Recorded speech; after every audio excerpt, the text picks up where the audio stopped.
are so malleable in a sense, you know? That's what they do. You know, they just adjust to your surroundings. So tell me a little bit about your mixing process. Do you use templates? Are you going out of the box? What is like a typical setup look like for you? I'm pretty much 100% in the box, and there's a couple reasons for that. One is recall, and one is I can, at 11 o'clock at night, if I sent out a mix and they want to change something, I can pull up at home real quick. So I don't have to go all the way down to the studio just to change something. So it's having that redundancy. It's pretty much a duplicate in the box only rig at home that I can just pull it up and change. Yeah, I use a template that I have that just basically lays out all my tracks and just the underlying architecture of the mix. So like just the buses, like the drums. Oh, here, I'll look at it. Right. There's a drum bus, percussion bus, like effects bus, which is all like swells and booms and stuff like that. There's a bass bus, synth, guitar, lead vocal, background vocal, and then there's a parallel. So that is like the main, I guess, food groups. I hate that term, but everybody uses that. I've never heard it before. That's on every mix. Yeah. Well, maybe that's a US thing. I don't know. It's the major food groups. Well, I know about the major food groups, but I haven't heard that referred to on like a mix template or like just like the cool. buses that you. Cool, because I don't like it, but that's what they're going with. So, yeah, just main instrument groups, and the reason I've come up with that is because when, on a pop song they want the stems for remixes. So instead of sitting here and bouncing, all these stems out, it's now I've got everything already basically stemmed out, and I could just bounce those right as they are. Yeah. And what helps with that is if I'm using a reverb on, say, the snare, and I want that same reverb on some percussion elements, I'm going to duplicate that reverb return, and that one's going to go to the percussion. So none of them are intermixed. Right. Like even if the same reverb is on a lead vocal and a background vocal, I'm duplicating that, and they're all staying in their own zone. And I've gotten the question for like, well, what about what happens when they mix together? I don't know. I've never experimented, but I don't know if you would be able to hear a difference if you've got background and lead vocals swirling around in the same reverb versus just separately in their own set of that reverb. Like, I don't think it's going to make or break anything. And if it does, I mean, I'm compensating for that when I mix. So right, yeah.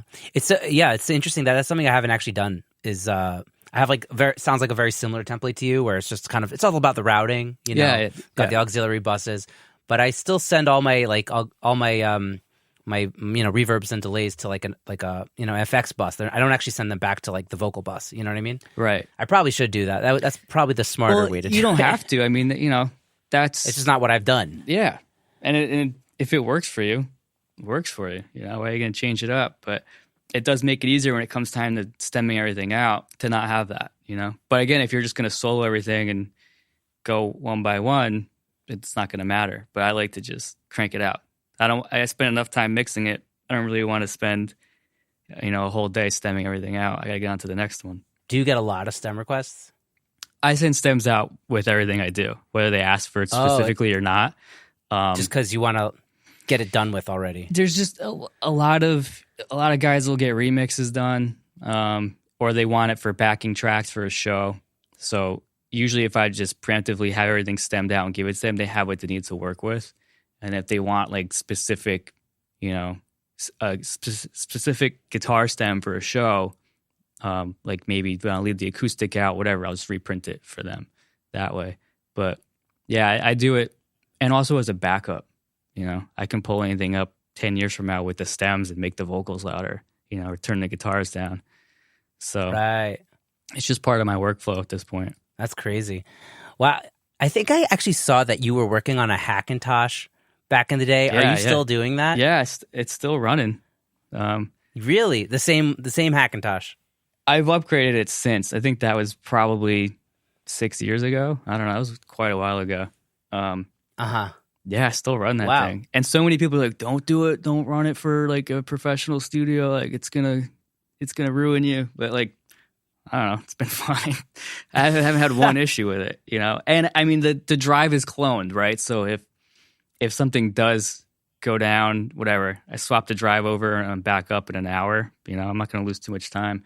I mean, I also have a MacBook that can just probably smoke that because it's way newer. But I mean, I'm redundant. It's not the end of the world that the computer goes down for a day. But yeah, that thing, I built it because the studio that I was working out of, we had one of the trash can Mac Pros. And it was early, and with the Thunderbolt expansion to the HDX cards, we were getting so many weird latency issues and not always repeatable, so it was really hard to figure it out. So that's about the time when I built this, and just so I could have the cards in the computer. And I mean, it's been working great. Wow, so cool. Do you feel like if somebody wanted to use a Hackintosh, like would they have to have like a decent amount of computer know-how, or do you think it's like accessible to anybody? I mean, there's guides. I mean, I followed a guide. I'm pretty well versed with computers, but I didn't do a lot of there's guys that are just devoting, I don't know how long, just figuring out USB drivers and how it's working with the underlying, OS architecture. And I can't figure that out. But I think you need to be somewhat computer savvy. I mean, if you've never built a computer before, it's not the hardest thing in the world. But if you start running into issues, you need to know like where to look. Like, all right, why is there no USB devices showing up, or why is the Wi-Fi not working? It's a lot of troubleshooting like that. Right. But it's not for the faint of heart. But you should try it. Maybe I will. Well, I think at this point I'm holding out for the new Apple chip Macs. I feel like I'm waiting to see how those end up working. They seem to be working amazing with native stuff, like with Logic, right? Like Logic stock plugins. Apparently, it's just smoking. Like it's crazy how fast computers are getting. I mean, they almost can't get any faster until they start going quantum. I mean, they've made everything is on the chip now, so there's not even the time it takes to get across a chip is even less than getting across a computer. So they spend so much time building these chips. I have a friend who lives in like the next building over who works for Intel, and he's like working on the next chip, and it's crazy what goes into this stuff. Yeah, but Intel is no longer with Mac unless you're on a Hackintosh. Yeah, well, but even this is, I think the days on this are going to be numbered when they start going on their own chips. So I don't know, we'll see. So interesting. I'll buy one when I have to, when you have to, right? Totally. Yeah, so it's interesting you said that you're not doing any recording because your space looks like you could totally record a band in there. That looks it's too big, honestly. It's a little too big. I could. I mean, it's not gigantic. It's 600 square feet, maybe a little under. I could obviously fit a drum kit behind me and record it, and it'd sound probably pretty good. But it was a nightmare getting this room sounding good when I first moved in. But what went into that? What did you have to do? So, well, obviously, just the treatment, like normal broadband treatment on the walls and typical bass traps in the corners. But then there was still a lot of like 60 hertz resonating in here, which is not, I mean, the decay time on that was like, it was over a second. It was like 1.5 seconds or something. So I had to build these resonant bass traps, it's a membrane over depending on the depth of the box, you can tune that to absorb whatever frequency you want. So up in the corners, they look like bass traps, but it's actually it's a piece of MDF with insulation space behind it, and is about 14 inches deep into the corner. So those are trapping, 60 cycles, 65, and they just work like a reverse drum, I guess. They resonate into themselves where they basically turn the standing wave into a moving wave again, and then the insulation can absorb it. And I didn't know much about it. You built that yourself? Yeah, I built everything in here myself. You're a DIY guy. I am a DIY guy. I like projects, And like I said, this was, I tried to order stuff, but nobody was delivering in a decent time frame with everything shut down. So I kind of had to build. I kind of had to use what I had on hand and where I can get locally. And I spent a lot of time researching acoustics, more than I ever really wanted to, which is interesting because if I didn't go to school for audio engineering, I would have wanted to go for like architectural acoustics. So that kind of came full circle. Now I have this room that I had to figure out, and I spent a lot of sleepless nights figuring out how to make this room sound good. Because I finally found, I had to kind of rush into this. I had projects lined up, and I just lost my studio space. Yeah. So I found this room, which like looked really cool. It was like cool vibe. It's in an industrial building. You probably just heard the train go by. Yeah. And I set everything up, and it just sounded awful. So I was like, oh man, this is not a good move. So it took like, a good month of just trying everything, raising the cloud, lowering the cloud, moving the speakers, and lots of lasers and room EQ wizard, and we got to figure it out. Yeah, it's a big room, but it's cool. You're because, happy with it now? Yeah, the room I had before this was tiny. It was super small. It was like me, and then the couch is right behind me. And like I said before, no one really comes in, but when they do, like now we're all crammed in a little room. Right. And it sounds good when I'm in there, but then they're sitting on the couch and all they're hearing is bottom end. It's not really helpful. So now I finally have a space that everybody can come and hang out, and nobody can come hang out because everybody's quarantined. Yeah. Give it a year. It looks good on Zoom, It looks good on Zoom, totally. Yeah. Wow, it's so crazy that you did all of that and you did it yourself. What would be like a piece of advice about acoustics that you would give somebody who's kind of like getting started and they're working out of a bedroom? Like, what's like the most important thing to get right, to get like your monitoring like decent? And you hear all the time, but you always see guys like, because now that everybody posts their setup on Instagram, you see like their monitors like way up in the air, or they're like way to the left and right, and like you really got to lock in that equilateral triangle. Like that's important. Get your imaging right. And then you have to start with the monitors, and then beyond that you can deal with, are they too close to the wall? Should I back them off the wall?